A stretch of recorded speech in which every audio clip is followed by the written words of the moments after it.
দাজ্জাল বলল, ওনারা বললেন দাজ্জাল তুমি কখন যাবা? দাজ্জাল বলল, 3টা আলামত যখন প্রকাশ পাইবে তখন বুঝবা আমি যাব।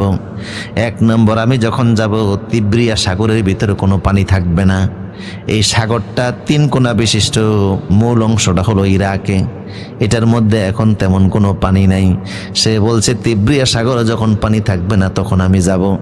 2 নম্বর, জুগারের ঝর্ণার ভিতরে যখন পানি থাকবে না তখন আমি যাব। জুগারের ঝর্ণা হলো জর্দানের এবং ফিলিস্তিনের কাছাকাছি একটা ঝর্ণা।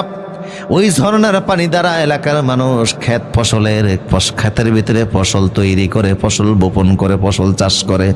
এই ঝর্ণা থেকে এত পানি বের হতো, এলাকার মানুষ চাষাবাদ করত।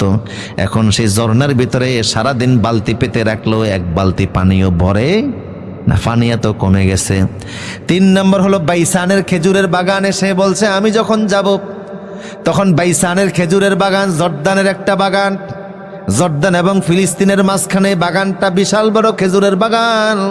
সে বলেছে আমি যখন যাব তখন বাইসানের খেজুরের বাগানে কোনো খেজুর থাকবে না। 3টা আলামত বলছে, তিব্রিয়া সাগরে পানি থাকবে না, জুগারের ঝর্ণায় পানি থাকবে না, বাইসানের খেজুরের বাগানে খেজুর থাকবে না। 3টা আলামতে প্রকাশ হওয়ার মাত্র সামান্য বাকি। এখন বাইসানের খেজুরের বাগানে তেমন খেজুর আর নাই, সামান্য কয়েকটা গাছ আছে।